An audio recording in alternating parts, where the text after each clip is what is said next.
Hello students, you are welcomed to the video lecture series of discrete structures and theory of logic.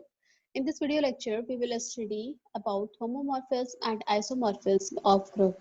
So in this video lecture, first we will see what is homomorphism, then we will see what is isomorphism, and we will try to see some properties and we'll try to prove those properties. So first we see what is homomorphism. Let G asterisk and G dash del be any two group. So students isomorphism क्या होता है? Isomorphism हमेशा या isomorphism या homomorphism की जब भी हम बात करते हैं तो होमोमॉर्फिज्म और आइसोमॉर्फिज्म दोनों हमेशा एक मैपिंग की तरह वर्क करते हैं किन के बीच में, दो ग्रुप्स के बीच में, क्योंकि हम ग्रुप के लिए पढ़ रहे हैं होमोमॉर्फिज्म और isomorphism. So we have to consider two groups G asterisk and G dash del be any two group.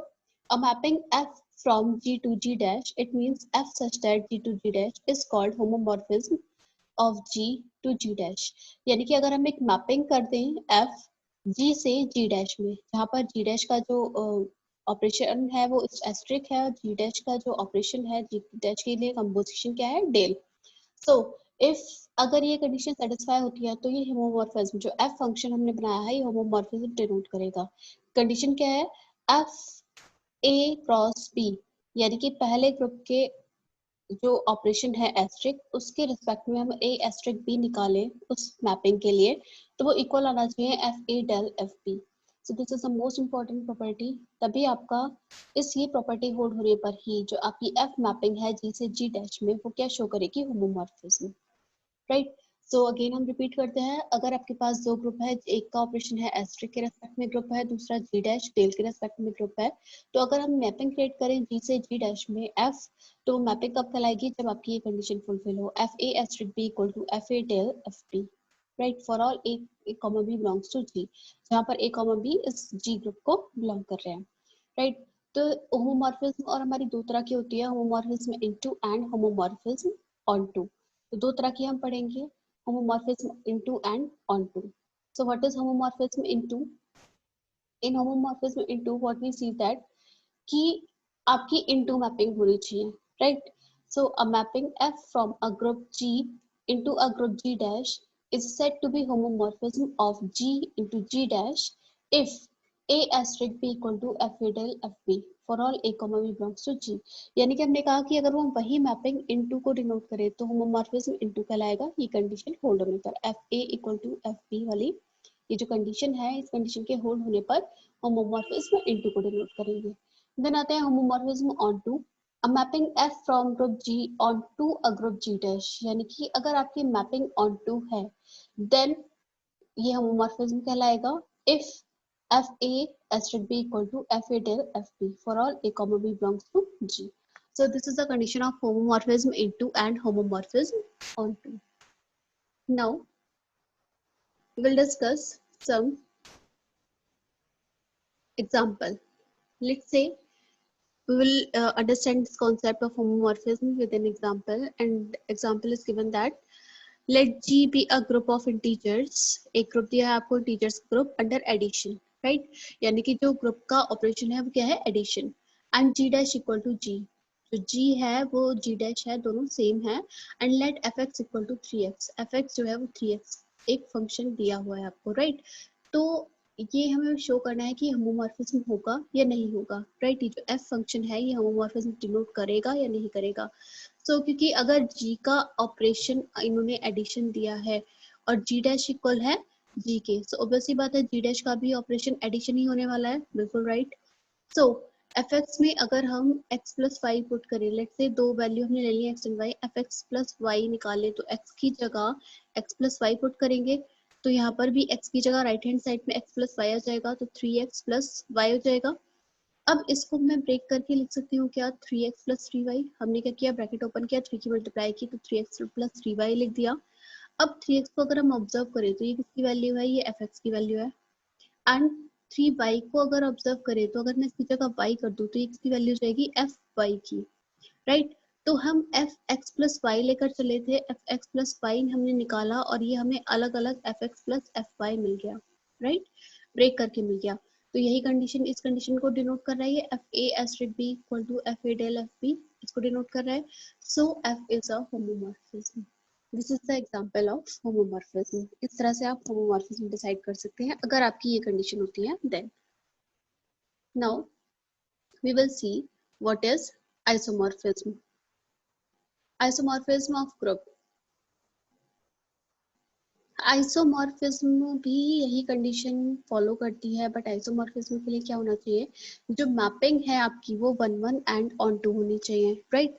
तो इसकी डेफिनेशन क्या होगी, let G asterisk and G dash del be two groups, दो ग्रुप है हमारे पास, a mapping f such that g to g dash defined by f a asterisk b equal to f a del f b is called isomorphism if f is 1 1 and onto mapping। यही मैंने भी बताया था कि f आपका 1 1 and onto अगर होता है तो जो मैपिंग होगी, जो होमोमॉर्फिज्म मैपिंग है वही आपकी आइसोमॉर्फिज्म कहलाती है, but condition is f should be 1 1 and onto, right। We can say 1 1 and onto homomorphism is an isomorphism, right। Thus, every isomorphism is necessarily a homomorphism, but converse is not true. This is very important point कि हर एक isomorphism जो कि वो homomorphism हो सकती है, but सारी homomorphism isomorphism नहीं होंगी, क्योंकि homomorphism isomorphism तभी होगी जब आपकी मैपिंग जो हो वो 1 1 and onto हो। I hope this is clear. So now we will discuss some properties of homomorphism and isomorphism. Properties of homomorphism and isomorphism. There are three properties. The first one says, if we discuss in detail, so let F be a homomorphic mapping of a group G into G dash, right। F एक homomorphic mapping है, then हमारे पास three important properties आती हैं निकल कर। पहली, F image of identity of G, यानी कि G में जो आइडेंटिटी एलिमेंट है E, उसकी F इमेज जो G डैश ग्रुप है उसके लिए आइडेंटिटी का काम करेगी। इट मींस सिंपल वर्ड्स में बोले तो G के लिए अगर आपकी आइडेंटिटी E है तो G डैश के लिए आपकी आइडेंटिटी FE होगी। FE क्या होगी, E की इमेज, E की F इमेज G डैश के लिए आइडेंटिटी का काम करेगी। हम इस थ्योरम को भी प्रूव करेंगे, इस प्रॉपर्टी को भी प्रूफ देखेंगे, बट उससे पहले हम सेकंड थ्योरम देखते हैं। सेकंड थ्योरम कहती है the F image of the inverse of an element, it means inverse of an element A of G, right। अगर हम A का inverse, A का जो inverse की इमेज निकालें, like then it is the inverse of the F image of A, right। A की F image के inverse के बराबर होगी। it means symbolically अगर हम देखें तो F A inverse, यानी कि F inverse क्या है, F image of the inverse of an element A, है ना। ये A inverse की F image है, is the inverse of the image of A। देखो सिंबल हो सकता है ये आपको एज इट इज वर्ड पढ़ने में टफ लग रहा हो, बट सिंबलिकली अगर हम रीड करें so it is F A inverse equal to F A का होल इनवर्स, राइट। सो अब प्रॉपर्टी पढ़े ध्यान से, the F image of the inverse of an element A of G, it means A के inverse की F image is the inverse of F image of A, F image के inverse के बराबर होगी, right. So this is again an important property, इसका भी हम अभी प्रूफ देखेंगे, इसको प्रूफ करना है हमें, हम इन सारी प्रॉपर्टीज को प्रूफ करेंगे। And the third important property is the order of F image of an element is same as the order of the element. It means F A का वही जो ऑर्डर होगा, order of F A will be equal to order of A, right. यानी कि F image का और उस element का ऑर्डर क्या होगा, सेम होगा। So these three property are of isomorphism and homomorphism. So now we will discuss all of them in detail. So we are going to explain first property and what it says. The F image of identity, यानी कि पहली property कहती है कि अगर group की identity E है तो G डैश की आइडेंटिटी FE होगी। तो इस प्रॉपर्टी का हम प्रूफ देखते हैं अभी। Let E and E dash be identity of G and G dash respectively। हमने अज्यूम किया कि E and E dash identity है G और G dash की respectively, right। तो हमें क्या प्रूफ करना होगा कि E dash equal to FE के बराबर होगा। अगर हम E dash equal to FE proof कर दें तो हेंस प्रूव हो जाएगा कि अगर ग्रुप की आइडेंटिटी E है तो G dash की आइडेंटिटी FE होगी, राइट। तो हमें प्रूव करना है E dash equal to FE। Hope this is clear. So how we will prove that. सबसे पहले हमने E एंड E dash की दो identity G and G dash की। Now since A belongs to G then FA will belong to G dash, क्योंकि G और G dash क्या है, G और G dash की मैपिंग हो रही है, तो अगर A G में है तो FA G dash को belong करेगा, बिल्कुल राइट। नाउ अगर मैं निकालती हूँ ई dash dot F A, right, E dash dot F ए निकाला तो वो किसके बराबर होगा, ई डैश डॉट एफ ए बराबर होगा एफ ए के, क्योंकि एफ ए की मल्टीप्लिकेशन आइडेंटिटी एलिमेंट के साथ हो रही है, राइट। तो आइडेंटिटी एलिमेंट के साथ कंपोजिशन करने पर, किसी भी ऑपरेशन को परफॉर्म करने पर आइडेंटिटी एलिमेंट के साथ वो एलिमेंट इटसेल्फ आपको रिजल्टेंट मिलता है। सो हमने यहाँ क्लोजर प्रॉपर्टी यूज की है, सॉरी आइडेंटिटी प्रॉपर्टी यूज की है यहाँ पर, तो F A as it is आपको एफ ए मिल जाएगा, क्योंकि किसी भी एलिमेंट को आइडेंटिटी के साथ ऑपरेट करने पर आपको वही एलिमेंट मिलता है, राइट। सो अब हम क्या इस ए को ए की जगह ए ई लिख सकते हैं, क्योंकि ए डॉट ई भी आपका ए ही होगा, ये ए वैल्यू देगा, राइट। सो ए डॉट ई हमने इस ए की जगह ए डॉट ई लिख दिया, राइट, क्योंकि ए डॉट ई भी ए के इक्विवेलेंट होगा।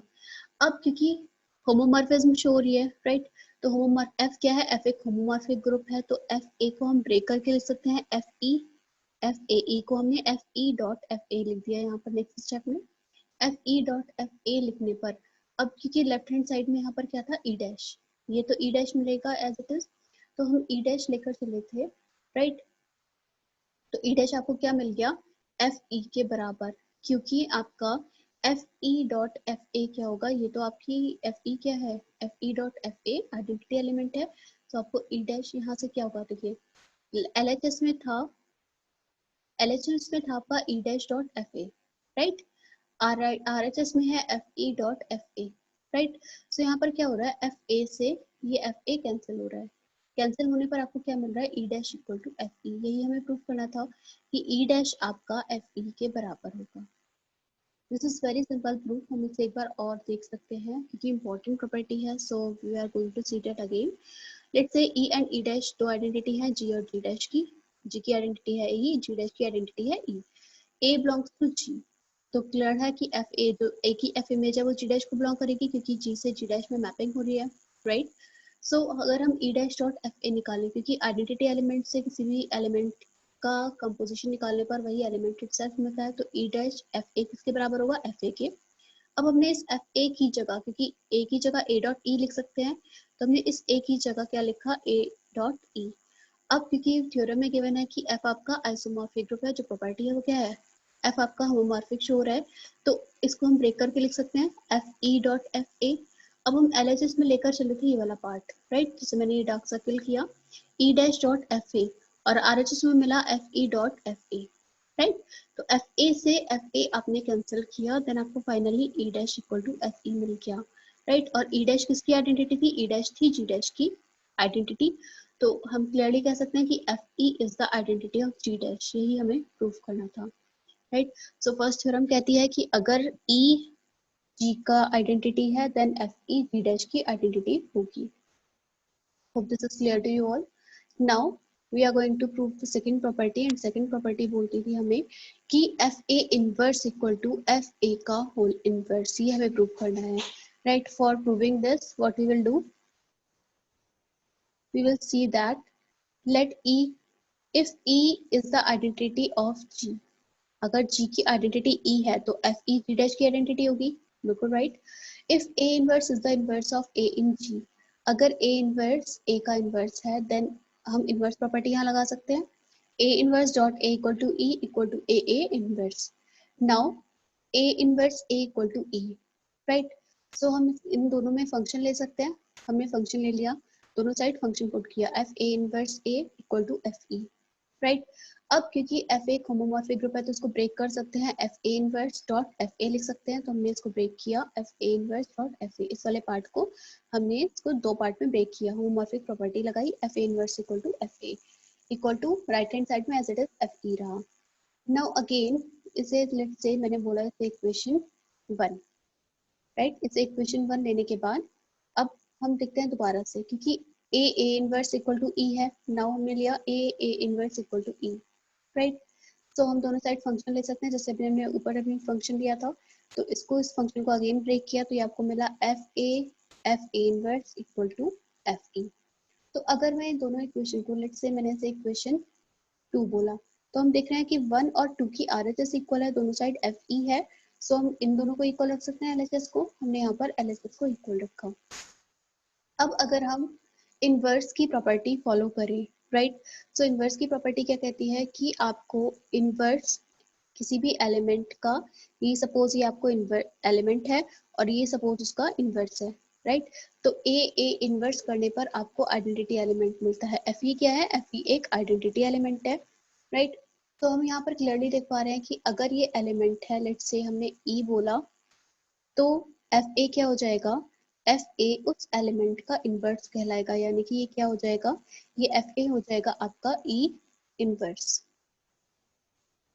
ई इनवर्स की तरह ये काम करेगा। तो हम क्लियरली से इस तरह डिनोट कर सकते हैं, F A inverse equal to F A का होल इनवर्स, और यही हमें प्रूव करना था। Hence our second property is proved. Now we will see the third property of it, and it says, now our third property is, let E be identity of G and F E is identity of G dash. So हमें proof करना था कि order जो होगा वो same होगा, right. किसका order same होगा? ऑर्डर ऑफ जो ए का होगा वही ऑर्डर ऑफ एफ ए का होगा, राइट। सो इस केस में हम देखते हैं, लेट्स से, क्योंकि ऑर्डर की डेफिनेशन से हमें पता है ए की पावर एन इक्वल टू ई। सो हम दोनों साइड अगर फंक्शन ले लें तो ये मिलेगा एफ ए की power N equal to F E. अब ए की पावर एन को ए एन टाइम्स लिख सकते हैं। तो हम इसे क्या करेंगे, क्योंकि एफ आइसोमॉर्फिक है तो इसे ब्रेक करके लिख लिया N times. F A dot F A dot F A कितने टाइम्स? एन टाइम्स, और राइट हैंड साइड में F E as it is रहा। तो अब ये एन टाइम्स है तो एफ ए की whole power N equal to E लिख सकते हैं, बिल्कुल लिख सकते हैं। सो इस ये किसके बराबर हुआ? ई एफ ई, और एफ ई क्या होता है? ई डैश, और ई डैश क्या होती है? जी डैश की आइडेंटिटी, राइट। सो हम इस तरह से कह सकते हैं एफ ए की whole power N equal to E मिला है, तो हम इसको बोल सकते हैं order of F A less than equal to N होगा। Order of F A less than N होगा, क्योंकि हमने ऑर्डर ऑफ ए अज्यूम किया है N, right. So order of A less than equal to N हो गया। Now अगर हम देखें, if possible O order of F A equal to M. Let's say कि हमने कहा अगर एन से छोटा कोई वैल्यू है एम, सो हमने कहा कि इसका ऑर्डर जो है वो एम है। सो अगेन हम देख सकते हैं कि अगर m ऑर्डर है, इट मींस m टाइम्स इसका कंपोजिशन करें तो आपको क्या मिलेगा? F E. क्लियर सी बात है कि अगर इसका ऑर्डर m है तो इनकी m टाइम्स मल्टीप्लाई करने पर आपको आइडेंटिटी एलिमेंट मिलना चाहिए, बिल्कुल राइट। तो हमने इसको m टाइम्स एक्सपेंड किया, और होमोमॉर्फिक प्रॉपर्टी से हम इसको रिवर्स करके इस तरह से लिख सकते हैं, F A dot A M times, right. Homomorphic property का हमने यहाँ यूज किया एम टाइम्स ब्रैकेट के अंदर, मतलब जैसे हम अभी स्प्लिट कर रहे थे, अब हमने इनको कंबाइन कर दिया एक साथ, तो एम टाइम्स लिखा इक्वल टू एफ ई। अब M times A M times repeat हो रहा है, इसको हम एफ ए की पावर एम लिख सकते हैं। हमने लिखा एफ ए की power M equal to F E. अब since this is the identity element F E, right, so हम कह सकते हैं ए की power M equal to E. अगर a की power m equal to e आया, it means we can say order of a less than equal to m, right. So from first and second we can see that m equal to n, क्योंकि हम यहाँ पर ले रहे हैं order, तो m equal to n मिला first and second से। तो यही हमें प्रूव करना था कि जो आपका दोनों का ऑर्डर होगा, order of F A will be equal to order of A, यानी कि m और n दोनों का ऑर्डर क्या होगा? सेम होगा।